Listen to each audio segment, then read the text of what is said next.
जी, मुझे बताते हुए बहुत खुशी होगी कि इस जर्नी के लिए मुझे बिफ़ोर 3 मंथ पहले ही मुझे ये सब सेट करना पड़ा। मेरे बहुत सारे ऐसे सेशंस हुए हैं, जो मुझे मिसेस इंडिया आईएनसी के थ्रू मिले। मुझे स्किन ट्रीटमेंट से लेकर dentist, hair, everything like ramp walk training, everything. तो ये एक स्टेप बाय स्टेप सारी जर्नी को पार करते हुए जब मिसेस इंडिया के मिसेस यूनिवर्स के प्लेटफॉर्म पे जब जाना पड़ा, तो वहाँ पे ये 7 डेज़ का एक फंक्शन था। मतलब ओवरऑल ये सब कुछ वहाँ पे प्री प्लान किया हुआ था। फिर वहाँ पे हम लोग जब गए तो पहले दिन हम लोगों को मीट एंड ग्रेट हुआ, वेलकम डिनर था हम लोगों का फर्स्ट डे। फिर सेकेंड डे हम लोगों को सिटी टूर करवाया गया। रात में फिर हम लोगों को कराओके हुआ। उसके बाद में थर्ड डे हम लोगों को शॉपिंग के लिए लेकर गए। फिर उसके बाद में शाम में ऐसे ही लाइक लोग बैठे थे और बातें कर रहे थे। उसके बाद में 4 डे हम लोगों का जो हुआ वो हमारा डोमेस्टिक वायलेंस का एक फोरम था, जिसके ऊपर महिलाओं के ऊपर जो अत्याचार होते हैं उसको लेकर लोगों ने अलग अलग कंट्री से लोगों ने वहाँ पे अपने अपने थॉट्स रखे हुए थे कि कैसे लोगों के साथ में वो प्रॉब्लम्स होते हैं और कैसे उसे फाइट करना चाहिए, कैसे हमें आगे आना चाहिए। उसके बाद में नेशनल कॉस्ट्यूम का राउंड था और सबटाइटल अवार्डिंग था और उसके बाद था ग्रैंड फिनाले। तो ओवरऑल ये जो जर्नी थी 106 कंट्री के लोगों ने इसमें पार्टिसिपेट किया था।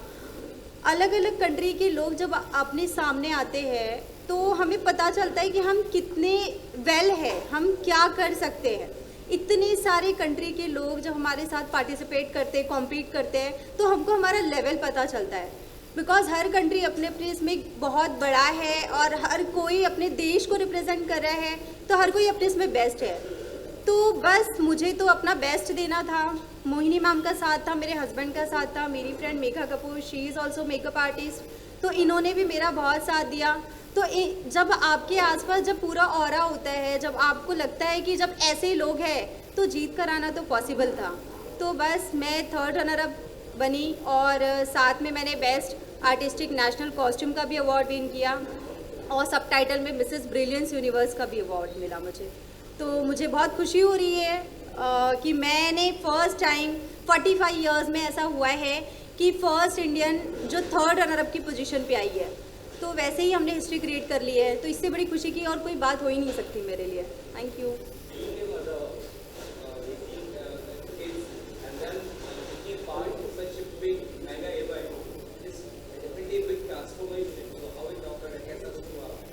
Yes yes. एक्चुअली मेरा मेरा एक बेटा है 7 ईयर का। तो एक्चुअली उसने ही मुझे इसके लिए बहुत ये किया है कि मम्मा वो मतलब ऐसे लोगों को बोलता था कि मेरी मम्मा तो प्रिंसेस है। तो एक दिन ऐसा ही हुआ कि बाजू की हमारी एक आंटी आई और वो मुझे देखने लगे, तो बोले कि आपका बेटा बोल रहा है कि मेरी मम्मा प्रिंसेस दिख रही है, आप चलो प्रिंसेस को देखने के लिए। तो वो आए, उन्होंने मुझे देखा, तो उन्होंने मेरे बेटे को कहा जब वो 2 साल का था कि हाँ वाकई आपकी मम्मा तो प्रिंसेस है। तो फिर उसे ऐसा लगा कि मम्मा प्रिंसेस तो क्राउन पहनती है, मतलब आजकल के बच्चे तो इतने स्मार्ट है कि उनको सब कुछ समझ में आता है। तो ये सेड कि मम्मा प्रिंसेस तो क्राउन पहनती है, तो आप क्राउन पहनो। तो मैंने कहा बेटा क्राउन ऐसे नहीं पहना जाता है, क्राउन के लिए ना प्रॉपर एक स्टेप होती है कि आपको एक पेजेंट करना होता है, उसमें आपको क्राउनिंग किया जाता है, तो आपको उसकी वैल्यू तब ज़्यादा अच्छे से समझ में आती है। तो उसने मुझे बहुत ये किया, पोक किया, मम्मा आप जाओ आप करो। तो एक 2 साल का बच्चा जो अपनी मम्मी को इन सब चीज़ों के लिए इंस्पायर करता है, तो ऑब्वियस है कि आपको एक लगता है कि एक स्टेप पे कि हाँ हमने ये करना चाहिए। तो बस उसने मुझे पोक किया, मेरे फैमिली वालों ने सपोर्ट किया। मेरी एक डॉटर भी है 3 साल की। तो ये मेरे बच्चों को देखते हुए मुझे ऐसा लगा कि मुझे करना चाहिए। आज मेरी बेटी 3 साल की है, बट वो मुझे बोलती है मेरी मम्मा आज मिसेस यूनिवर्स बन के आई है, मम्मा मुझे मिस यूनिवर्स बनना है। तो मुझे बहुत प्राउड फील होता है कि बच्चे अपनी माँ को देखकर जब सीखते हैं तो उनको कुछ लगता है कि हमें आगे कुछ करना चाहिए और हमें आगे बढ़ना चाहिए और अपनी मम्मा जैसे बनना चाहिए। तो मेरे बच्चों के साथ में ये जो भी जर्नी थी बहुत अच्छी थी। बच्चों को छोड़कर जाना इतना आसान नहीं होता है, लेकिन अगर घर में आपके सपोर्ट है तो डेफिनेटली आप ये सब चीज़ें कर सकते हो और ये चीज़ें बहुत इजी हो जाती है। और साथ में पति का साथ होना सबसे इम्पॉर्टेंट होता है। अगर आपका हस्बैंड आपका बैकबोन नहीं हो सकता तो आपके लिए शायद थोड़ा मुश्किल हो सकता है, बट पति का सपोर्ट और फैमिली का सपोर्ट, बच्चों का सपोर्ट, बहनों का सपोर्ट, इन सपोर्ट की वजह से ही शायद मैं ये खिताब जीत कर आ पाई हूँ।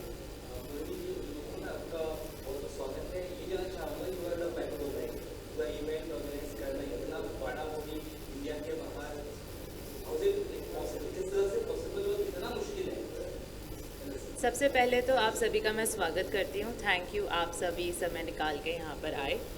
और बैकबोन, रीढ़ की हड्डी जो बोली जाती है, उसके पीछे एक कारण होता है। वो एक सबसे बड़ा सपोर्ट होता है।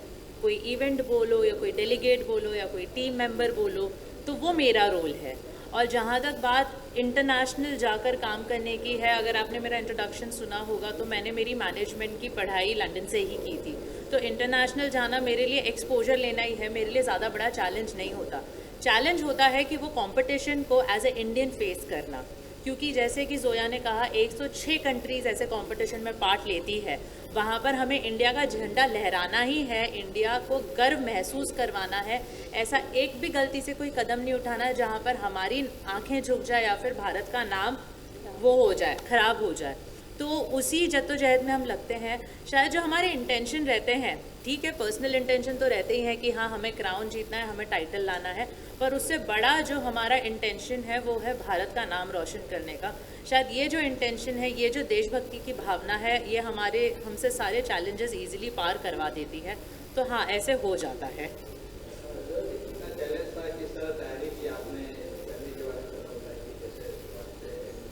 जी हाँ, मैंने अभी बताया आप लोगों को कि ये बहुत चैलेंजिंग था, बिकॉज 106 कंट्री के लोग अगर पार्टिसिपेट कर रहे हैं तो ऑफ कोर्स हर कोई जीतने के लिए आया हुआ है, हर कोई अपने देश के लिए मतलब ट्रॉफी लेके जाना है, हर किसी को क्राउन चाहिए, हर किसी को शैश चाहिए, तो हर कोई अपने आप में बेस्ट था।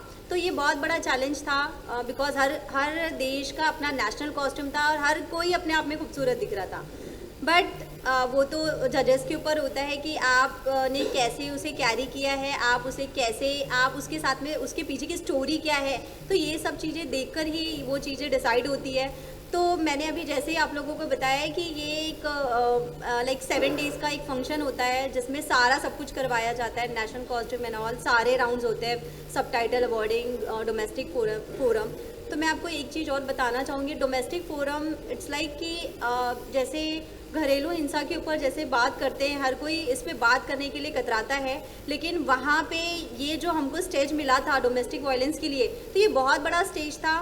बिकॉज मुझे ऐसा लगता है जो मैंने किया था, मेरा था सेल्फ डिफेंस। तो मुझे ऐसा लगता है कि आने वाली हर पीढ़ी ने अपने बच्चों को सेल्फ डिफेंस सिखाना चाहिए। तो मुझे ऐसा लगता है कि शायद मेरा ये जो ये था, एक मेरा जो टॉपिक था, ये सबसे अलग था। बिकॉज हर कोई अपने बारे में बता रहा है, अपने घर के बारे में बता रहा है, अपने पति के बारे में बता रहा है, अपने फादर के बारे में बता रहा है, कोई आस पड़ोस के लोगों के बारे में बता रहा है, बट ये कोई नहीं बताना चाहता कि इसका सोल्यूशन क्या है। तो मुझे ऐसा लगता है कि इसके लिए सबसे बड़ा जो सोल्यूशन है वो है सेल्फ डिफेंस का। तो मुझे ऐसा लगता है कि बच्चों को, आने वाली अपनी पीढ़ी को, हर माँ बाप ने अपने बच्चों को सेल्फ डिफेंस की एजुकेशन देना ही चाहिए, सेल्फ डिफेंस उन्हें सिखाना ही चाहिए। तो बस मेरा भी कुछ ये भी था, तो शायद जजेस को हो सकता है वो चीज़ें अच्छी लगी होगी। तो बस मैंने ये सब किया, ये जर्नी बहुत अच्छी थी मेरी ओवरऑल, और बाकी तो आप लोगों के सामने मैं बैठी हूँ।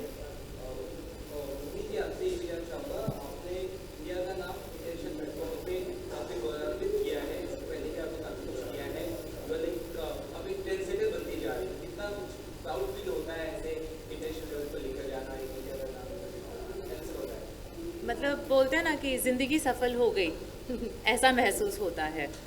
2016 में जब मैंने मिसेस इंडिया में पार्ट लिया था, तब तो मैं मिसेस वर्ल्ड का क्राउन जीतकर इंडिया में नहीं ला पाई थी, पर मेरा सफ़र, मेरी जर्नी तभी ही शुरू हो गई थी। 2016 से मेरी मेहनत जारी थी और हर दिन मेरी यही कोशिश थी कि इंटरनेशनल क्राउन इंडिया में आना चाहिए। इसलिए नहीं क्योंकि मेरी ज़िद थी, पर इसलिए क्योंकि मुझे पता था कि भारत में हर वो खासियत है, हर वो कैपेबिलिटी है कि भारत हर एक ताज पहन सकता है। वहीं से मेरा सफ़र शुरू हुआ। नवदीप कौर जब मिसेस वर्ल्ड गई थी, तब नवदीप कौर ने बेस्ट नेशनल कॉस्ट्यूम का अवार्ड जीता। उसके बाद चाहत दलाल जब मिसेस गैलेक्सी के लिए गई, तो चाहत दलाल हमारा मेन विनर मिसेस गैलेक्सी का क्राउन जीत कर आई, जो पहली बार इंडिया को मिला। सरगम कौशल गई, सरगम कौशल ने भी मिसेस वर्ल्ड का क्राउन जीता। और आप सभी आए थे, आप हर बार आए थे। और आज जब जोया मिसेस यूनिवर्स का 3rd रनर अप का क्राउन जीत कर आई है, फिर से आप आए हो, हमें सहारने आए हो, हमारा स्वागत करने आए हो, तो आप लोगों का सपोर्ट भी बहुत अच्छा लगता है, बहुत मेजर रोल प्ले करता है। बस आगे कामना है कि हम इसी तरीके से जो सीढ़ियां हैं वो ऊपर ऊपर और ऊपर चढ़ते जाएं और बड़े बड़े और क्राउन इंडिया में लाएं। मेरे लिए ज़ोया की अचीवमेंट बहुत ही अलग अचीवमेंट है, क्योंकि मैंने अभी काफ़ी विनर्स का नाम लिया है। सब विनर्स या तो दिल्ली से रही हैं या तो बॉम्बे से रही हैं। ज़ोया नागपुर की है, तो हमारे लिए स्मॉल टाउन, मैं उसको स्मॉल टाउन गर्ल बोलूँगी, जैसे हम MC स्टैन को बी टाउन बोलते हैं। तो ये हमारे लिए स्मॉल टाउन है। ये देखने जाए तो एक माइनॉरिटी कम्युनिटी से भी हैं। ये इनके फैमिली में या इनके कम्युनिटी में अलग तरीके के रेस्ट्रिक्शंस होते हैं। ऊपर से 2 बच्चे संभालना, घर बार संभालना, वो एक बिजनेस वुमेन भी है एट द सेम टाइम। तो इतनी सारी रिस्पॉन्सिबिलिटीज़ के साथ इन्होंने जितना उम्दा परफॉर्मेंस वो स्टेज पे दिया है, मैं ज़ोया से सीखती हूँ। मेरे लिए काफ़ी सारी चीज़ें होती हैं जो मैं इनसे सीखती हूँ। इनमें धैर्य बहुत है, इनमें पेशेंस बहुत है, बहुत ज़्यादा फेथ है फ्यूचर को लेके, बहुत पॉजिटिव हैं। तो ये इनकी अपनी क्वालिटीज़ हैं। ये मेरा नज़रिया है ज़ोया के लिए। जिस पायदान पे आप हैं, क्या उस पायदान से आप खुश हैं और नेक्स्ट आपकी क्या तैयारी है? जी हाँ, मैं बहुत खुश हूँ बिकॉज मिसेस यूनिवर्स में क्राइटेरिया होता है कि वो 5 विनर्स होते हैं। तो चाहे आप विनर हो, चाहे आप 3rd रनर हो, वो सब कुछ सेम है। और मुझे ऐसा लगता है कि मैं अकेली इंडियन हूँ जिसने 4 टाइटल इंडिया के लिए लेकर आई हूँ। तो मेरे लिए इससे बड़ी सक्सेस की कोई बात ही नहीं हो सकती। और रही बात मेरे फ्यूचर की, तो मेरा फ्यूचर ऐसा है कि मेरा एक कारा फाउंडेशन है। मैं एक फाउंडेशन की ओनर हूँ। मैं मेरा फाउंडेशन चलाती हूँ जिसमें मैं माल-नरिश किड्स, अंडर प्रिविलेज किड्स और उसके बाद में विडोज़ के लिए मैं वर्क करती हूँ। साथ ही मैं ओल्ड एज पीपल के लिए वर्क करती हूँ। तो मुझे ऐसा लगता है कि यही काम है जो मैं आगे करना चाहती हूँ। मेरा बहुत जल्दी मेरा प्रोडक्शन हाउस लॉन्च होने वाला है जिसमें मैं एल्बम सॉन्ग्स वगैरह बनाना चाहती हूँ। मैं ऑलरेडी मेरा एक मीडिया है, मेरा INBCN न्यूज़ चैनल है जिसकी मैं डायरेक्टर हूँ। और हम लोगों का खुद का नागपुर मेट्रो समाचार न्यूज़पेपर चलता है।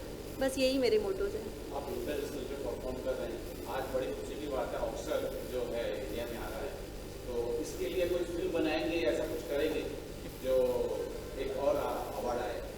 ज़रूर, मतलब आपने बोला है तो मैं ज़रूर इसके बारे में सोचूंगी। मुझे लगता है कि छोटे टाउन में से ही बड़ी बड़ी कामयाबी निकलती है। बस उसे देखने की, तराशने की ज़रूरत है।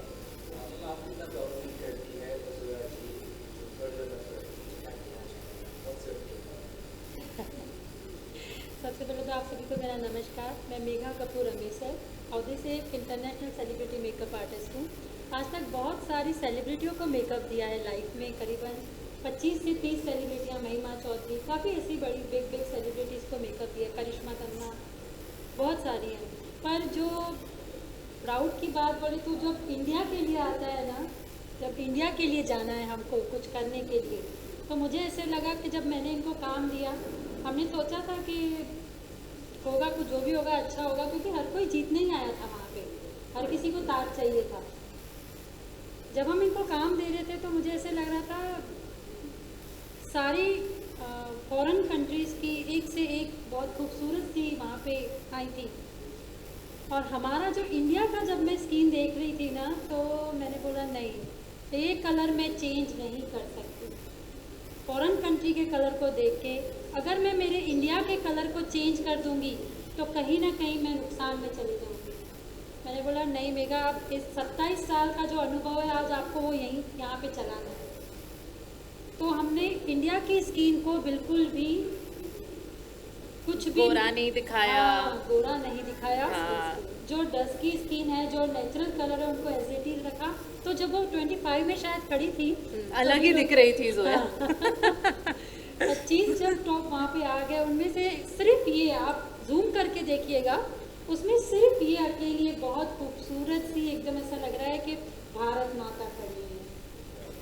टॉप 5 में भी, टॉप जब टॉप 5 5 में का भी नाम लिया तब ज़ोया अलग ही दिख रही थी। उसका स्किन कलर, क्योंकि सब बहुत ऐसे गोरी गोरी दिख रही थी, ज़ोया अलग सी ही दिख रही थी हमें। बहुत खुशी हुई इनको काम देने में। और जब हिंदुस्तान का झंडा हमने लहराया हम तीनों ने, तो सब शब्द नहीं है।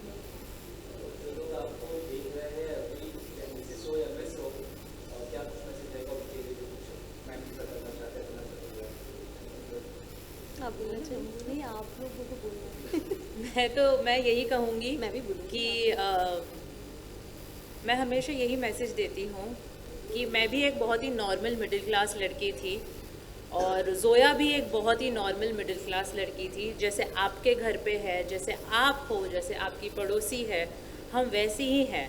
पर बस हमने हिम्मत नहीं हारी, हमने अपने सपनों पर पूरा भरोसा रखा और हर एक दिन अपने सपनों की तरफ एक छोटा कदम ही सही लिया और इस वजह से हम यहाँ तक पहुँचे हैं। बस यही कहूँगी कि अपने सपनों पर पूरा भरोसा रखना चाहिए, खुद पे पूरा भरोसा रखना है और आप वहाँ पहुँच सकते हो जहाँ आप पहुँचना चाहते हो। हाँ, मैं आपको कुछ बताना चाहूँगी। जैसे आपने पूछा है कि आपको मिस एंड मिसेस के लिए कोई एक मैसेज देना है, तो मैं अपनी ही एक स्टोरी बताती हूँ कि मैं जब छोटी थी मेरी मदर को 4 बच्चे थे, तो 3 बच्चे मेरी मम्मा के ख़त्म हो गए। मेरे 2 जो भाई बहन थे वो बचपन में चले गए। उसके बाद जो बड़ा भाई था मेरा वो 30 ईयर्स की एज में चला गया, यानी आज उसको 7 ईयर्स हो गए। तो मैं जब मेरी मम्मा जब प्रेग्नेंट हुई तो मेरी मम्मा ने सोचा कि मेरे पापा थोड़े से अल्कोहलिक थे, तो मेरे पापा को ऐसा लगा, मम्मा को ऐसा लगा कि शायद मेरे पापा हमारी परवरिश नहीं कर पाएंगे। तो मेरी मम्मा को लगा कि मैं अबॉर्ट कर लेती हूँ। मेरी मम्मा 3 बार मुझे अबॉर्ट करने गई, लेकिन नहीं हुआ। तो वो 3 बच्चे तो चले गए, जिसको अबॉर्ट करना चाहती थी वो बच्ची आज उन्हें इतना प्राउड होता है कि मेरी बेटी ने आज हिंदुस्तान का नाम रोशन किया है, जो आज तक मिसेज यूनिवर्स के प्लेटफॉर्म पे कभी नहीं हुआ। तो मुझे इस चीज़ पे बहुत प्राउड है और हर मिस और मिसेस को मेरा ये मैसेज है कि अगर आप कभी भी आपको लगता है कि आपको ये स्टेज पे आके खड़ा होना है, आज आपको अपनी जर्नी स्टार्ट करना है। जर्नी स्टार्ट करने के लिए कोई एज नहीं होती, आप किसी भी एज में अपनी जर्नी स्टार्ट कर सकते हो। आप मिस हो, मिसेज हो, आपके अपने सपने हैं, आप अपने सपनों को देखो आप क्या कर सकते हो, चाहे वो ब्यूटी इंडस्ट्री हो, चाहे वो कोई बिजनेस हो, चाहे वो एक सॉफ्टवेयर इंजीनियर हो, चाहे वो हार्डवेयर इंजीनियर हो, कोई भी हो। बस लड़कियों ने अपना एक अस्तित्व बनाना है, एक स्टेप लेना है और अपने लिए काम करना है और अपने नाम को रोशन करना है। बस मैं इतना ही कहना चाहूँगी। Thank you so much, thank you.